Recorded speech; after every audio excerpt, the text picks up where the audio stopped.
Bonjour à tous. Dans le cadre du prix littéraire des lycéens et apprentis Région Sud 2021 et en partenariat avec l'Agence régionale du livre, nous avons le grand plaisir d'accueillir l'autrice Rebecca Liguieri et l'auteur-illustrateur Jean-Marc Pontier pour leur roman graphique Que dire. Rebecca Liguieri, dont le vrai nom est Emmanuelle Baya-Mactam, a grandi à Marseille et vit désormais en banlieue parisienne. Elle a écrit de nombreux romans, édités chez POL, et a gagné le prix Inter 2019 pour Arcadie. Son dernier roman, signé sous pseudonyme, s'intitule « Il est des hommes qui se perdront toujours ». Jean-Marc Pontier est enseignant, auteur-illustrateur et critique. Il a publié plusieurs ouvrages, quasiment tous édités chez les Enfants Rouges, dont 2 titres, Peste Blanche et Les Panthères. Peste Blanche a participé au prix des lycéens 2013-2014 dans la catégorie bande dessinée. Tous les deux sont les membres fondateurs de l'association de création pluridisciplinaire Autres et Pareils. La bande dessinée Que dire, éditée chez les Enfants Rouges, se déroule à Marseille et raconte la rencontre entre Salvatore et Alice, enfant, au parc Longchamp. Tous les deux sont issus de classes sociales différentes, mais le garçon se fait la promesse d'épouser Alice plus grand. Malheureusement, la vie en décidera autrement.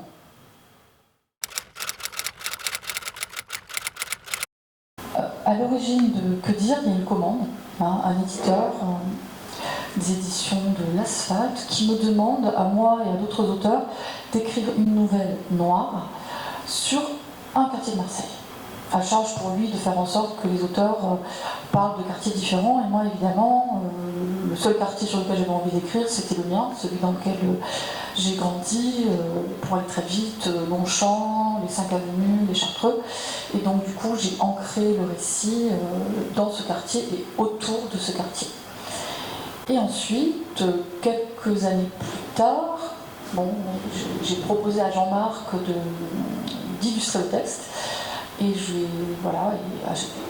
il avait carte blanche, il pouvait faire ce qu'il voulait de cette nouvelle. Donc je me la suis appropriée. Ça n'a pas été facile au début parce que c'était un texte qui était très beau en soi, qui était une œuvre finie, achevée, je dirais. Et donc j'ai du mal à me projeter, à voir quelle valeur ajoutée pouvait magnifier ce texte qui était déjà très beau. Et puis finalement, donc voilà, le premier travail que j'ai eu à faire, c'était de me décomplexer par rapport à ça. Et une fois que j'ai compris que je pouvais me l'approprier, ce en quoi Emmanuelle Rebecca m'a encouragé, je me suis libéré et j'ai pu faire des propositions graphiques. En écrivant Que dire, je n'ai pas du tout pensé que ça pourrait un jour être illustré par Jean-Marc Pontier ou par quelqu'un d'autre. Cela dit, j'ai une écriture qui est très visuelle, c'est-à-dire que je pense souvent en termes de scène et je me représente parfaitement les gens, les lieux, les personnages, etc.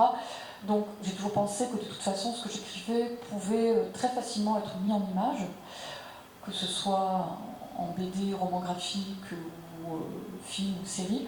Mais au moment où j'écrivais Que dire, non, j'écrivais un texte sans imaginer du tout qu'il serait illustré un jour. Le texte en lui-même n'était pas a work in progress, c'est-à-dire qu'il était achevé et donc il fallait que je lui ajoute quelque chose sans... Alors, par exemple, je n'ai pas enlevé... J'ai respecté chaque mot, chaque virgule, chaque point, etc. Et les premiers problèmes en fait, qui se posent à une adaptation, bien sûr, c'est des problèmes de place tout simplement. C'est-à-dire qu'on a une grille dans laquelle il faut faire entrer des images, des dessins, et aussi rentrer des textes, des mots, et des phrases qui sont plutôt longues en fait, de par la nature même de son style. Et donc voilà, en fait c'était presque de la cuisine en fait, les premières problématiques qui se posaient à moi. Après quoi, enfin, j'avais bien sûr réfléchi au sens du livre, etc.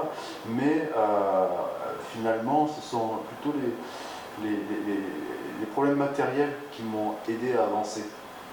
parce que chaque problème matériel finit par être résolu, et puis comme ça on avance un pas après l'autre, et le livre finit par éclore comme ça.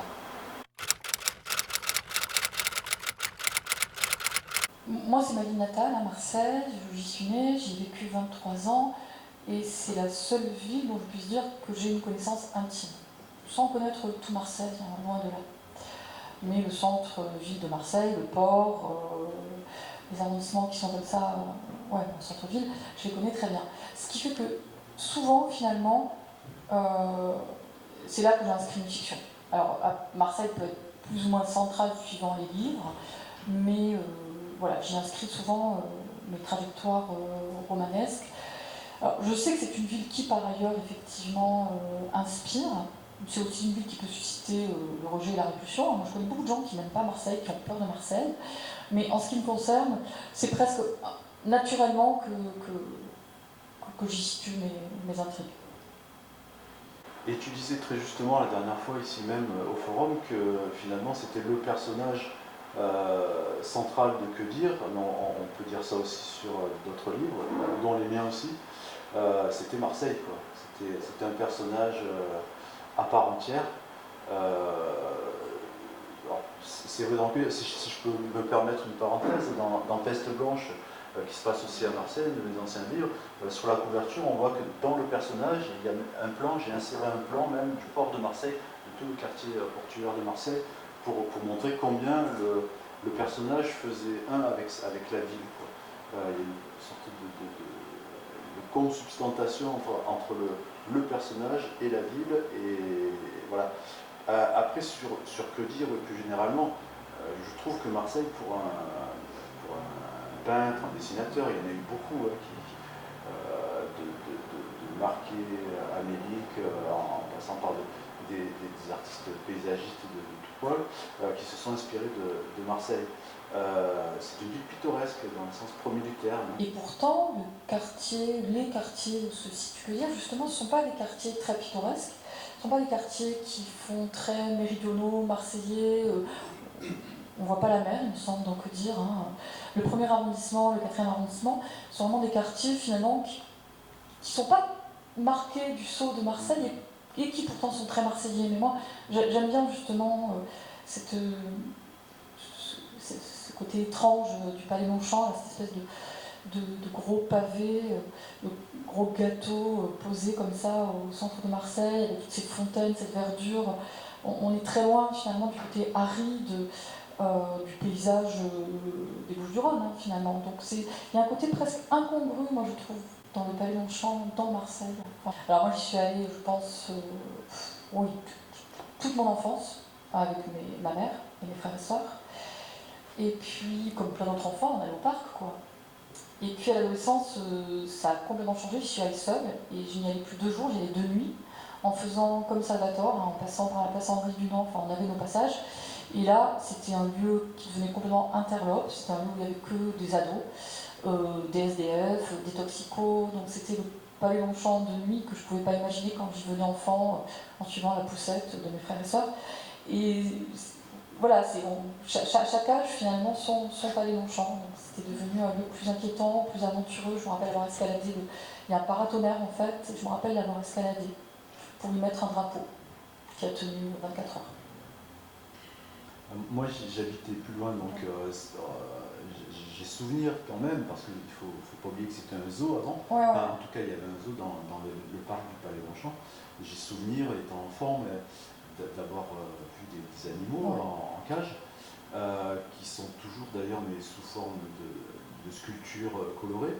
Mais voilà, c'était aussi le seul zoo qu'il y avait à Marseille, et qui a fermé, je crois, au début des années 80. Donc, ouais, moi aussi, je me rappelle y avoir vu des lions, des flamands, je sais plus, des vautours.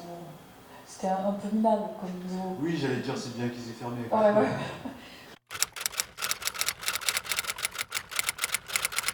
J'ai souvent des personnages soit très jeunes, soit très vieux. Finalement, l'âge qui m'intéresse le moins, c'est le mien, l'âge moyen. C'est celui sur lequel j'ai le plus de mal finalement à écrire, mais si j'ai souvent comme ça des personnages qui sont des narrateurs en plus, qui sont enfants ou adolescents ou à l'entrée de l'âge adulte, c'est parce que c'est vraiment... Alors d'abord j'aime bien décrire le processus, les métamorphoses qui arrivent au corps quand on a 13, 14, 15, 16 ans. Le fait que ce soit l'âge de tous les possibles, parfois l'âge d'une bascule, c'est ce qui se passe dans Que dire finalement. Je pense qu'Alice, si elle laisse passer 2 ou 3 ans, ben voilà, elle sort de la crise et probablement elle évite l'overdose ou le suicide.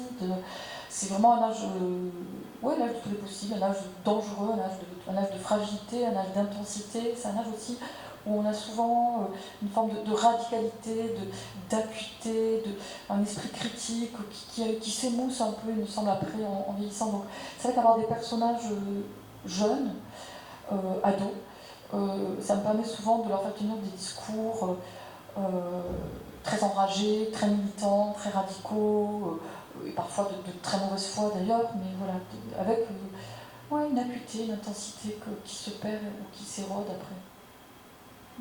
Alors, moi je dirais peut-être que mes personnages ils sont un peu plus vieux que les tiens. Ils sont déjà étudiants, ils sont à la fac dans les Panthères quand même. Donc c'est des jeunes adultes. Alors ce qui m'intéresse, c'est que c'est des hommes et des femmes en devenir, quoi, des sortes de chrysalides là, qui sont dans cette période subtile où ils sont plus des enfants, pas encore tout à fait des adultes, on va dire, installés dans une profession, etc. C'est des consciences qui se cherchent. Et ça, je trouve ça intéressant à raconter. C'est des trajectoires aussi, puis graphiquement à dessiner aussi, c'est beau encore d'adolescents, de jeunes adultes. Il y a de ma part une certaine jubilation bien sûr à dessiner ces corps d'hommes ou de femmes d'ailleurs. Et voilà pour l'aspect graphique. Je voulais qu'elle reste un peu opaque, un peu mystérieuse, y compris peut-être même pour elle-même, et qu'il y ait aussi chez Salvatore peut-être des interrogations tenant au fait que finalement lui il aurait toutes les raisons d'être malheureux, de se défoncer puisqu'il vient d'une famille où il y a peu d'amour semble-t-il, alors que Alice, le peu que je donne à voir, c'est finalement une bonne famille bourgeoise marseillaise avec une mère, un petit frère, enfin, des gens qui ont l'air de se préoccuper d'elle. Elle commence des études, alors que Salvatore il commence un BEP qui n'arrive même pas au bout.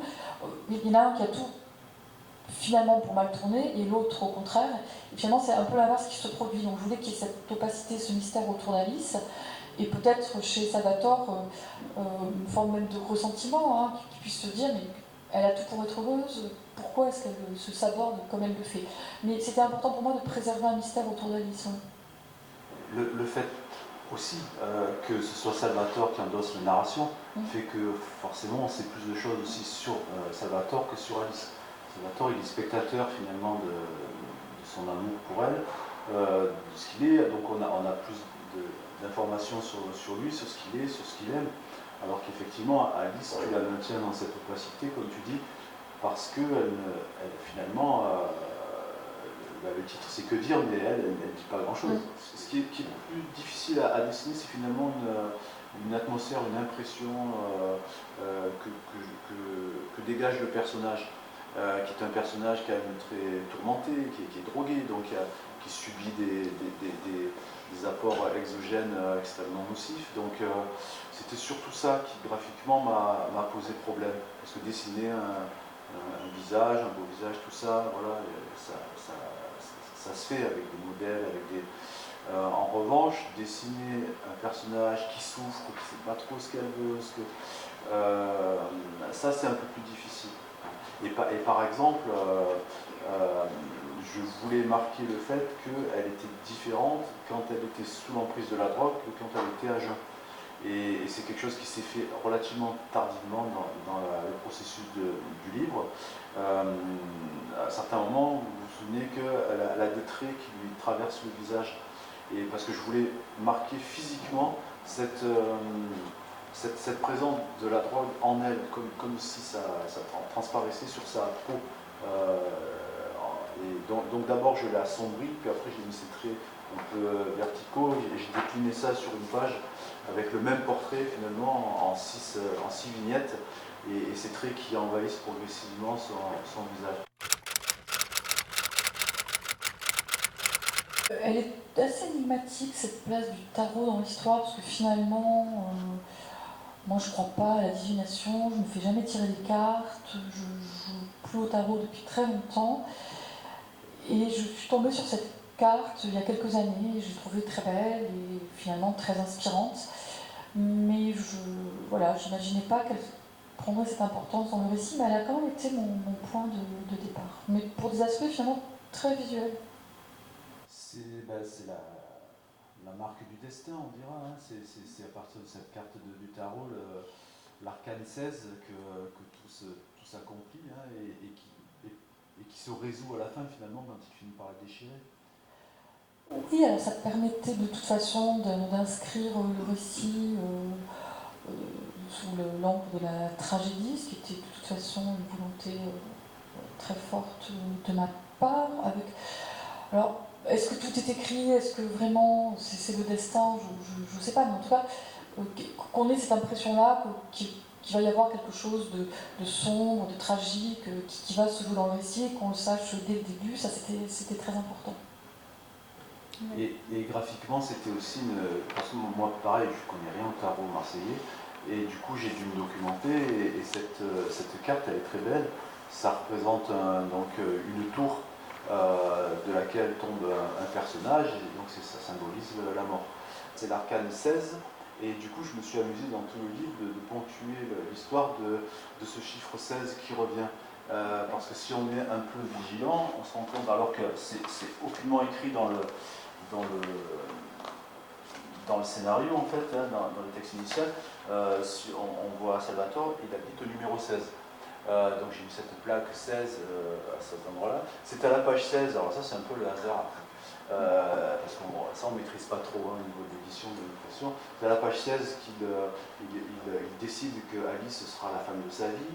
Il y a une chanson que j'ai insérée dedans de The National qui s'appelle Conversation 16, Conversation 16. Voilà, et puis à un moment, il y a une barre que j'ai mis le numéro 16, etc. Je me suis amusé comme si, alors en même temps c'est amusé, c'est très gratuit, mais en même temps je me suis dit c'est comme s'il y avait quelque chose de souterrain, de sous-jacent, comme la présence invisible du destin, mais qui est toujours là quelque part.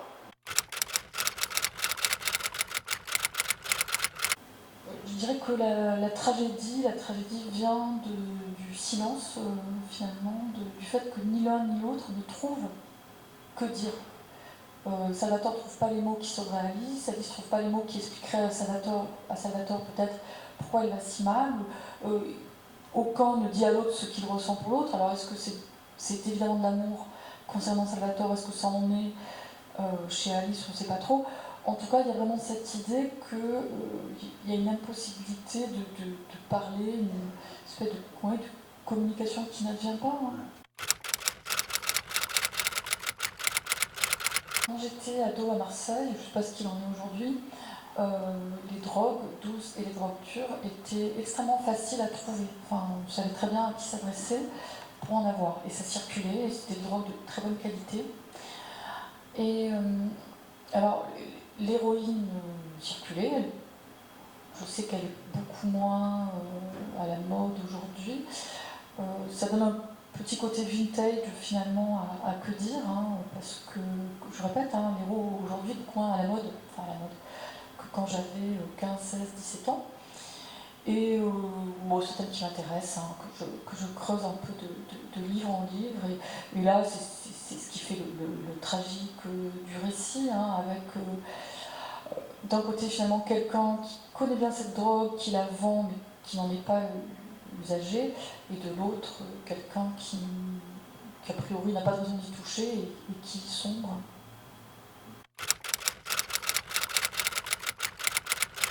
Je dis souvent que mettre des couleurs pour mettre des couleurs, et tu me disais qu'au début tu as été surprise qu'il n'y ait pas de couleurs. Est-ce que ça peut apporter vraiment quelque chose de mettre le ciel bleu, l'herbe verte? Je ne suis pas sûr, à moins qu'il y ait, comme je l'ai fait dans les Panthères, un caractère symbolique à cette couleur. parce que dans les panthères, ça correspond à une certaine accession à la culture et à la maturité de la part du personnage. Donc cette couleur, elle joue un rôle narratif. Or ici, alors on ne va pas parler de couleur parce qu'on parle plutôt de valeur quand on parle du noir et blanc. Ici la seule concession à une portée symbolique des couleurs, c'est plutôt dans la rétrospection, c'est-à-dire toute la partie, si vous avez bien remarqué, toute la partie de l'enfance, une douzaine de pages. Là, j'ai vraiment fait que du noir et blanc. En revanche, dans tout ce qui précède et tout ce qui suit, il y a du noir et blanc et du gris aussi. Et j'insiste beaucoup sur ce gris parce que le gris, c'est très, ça aide beaucoup à créer des perspectives, des ombres, justement le travail sur l'ombre et la lumière, comme vous le relevez. Et ça permet de créer le gris des nuances, de profondeur. Voilà. Je m'attendais à de la couleur en fait. Je sais pas pourquoi. Mais je suis ravie du résultat et je comprends vraiment pourquoi il a fait ce choix-là. Et la couleur gratuite effectivement n'aurait pas apporté grand-chose au récit. Mais c'est vrai que je m'attendais à de la couleur. Peut-être parce que moi j'ai des couleurs, les yeux d'Alice, je vois très bien leurs nuances par exemple. Mais, et le palais Longchamp, effectivement, avec ce gazon très vert et cette blancheur de la pierre. Mais non, j'ai pas du tout été déçue par le noir et blanc et le gris.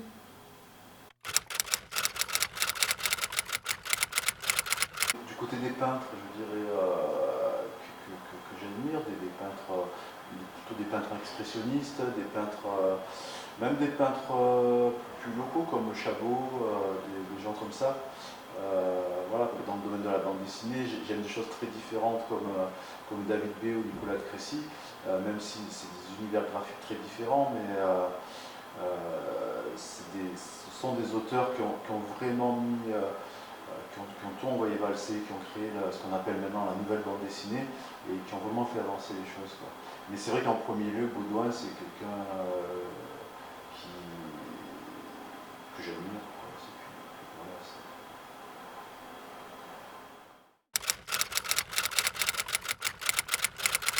C'est quelque chose qui m'est apparu, ça pour le coup, assez rapidement, dans la mesure où Salvatore, c'était bien de le représenter dans son intérieur, dans son appartement, et puis de le représenter dans son quotidien. Et puis voilà, moi j'écoute beaucoup de musique, par exemple, quand je dessine. Donc bon, je fais un peu pareil, je lui ai fait écouter des morceaux que j'aime beaucoup écouter, qui sont des morceaux un peu has-been, du Pink Floyd, du Muse, encore que ce soit plus récent, du Radiohead. Mais toujours avec des choix de chansons et de paroles qui ont un rapport quand même avec la fiction. Dans l'extrait de Wish You Were Here, c'est une chanson sur l'absence. Et lui, il crève de cette absence.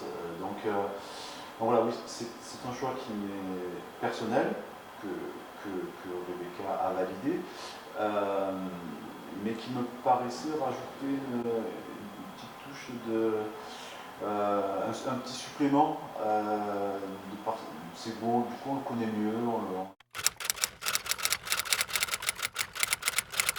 En tout cas, ça a été une heureuse surprise, vraiment un grand plaisir que dire soit en lice pour le prix des lycéens de la région sud. Voilà, ça nous a vraiment permis déjà de parler de ce livre tous les deux, d'avoir des occasions de parler du livre à deux, et ça c'était très, très agréable et très gratifiant.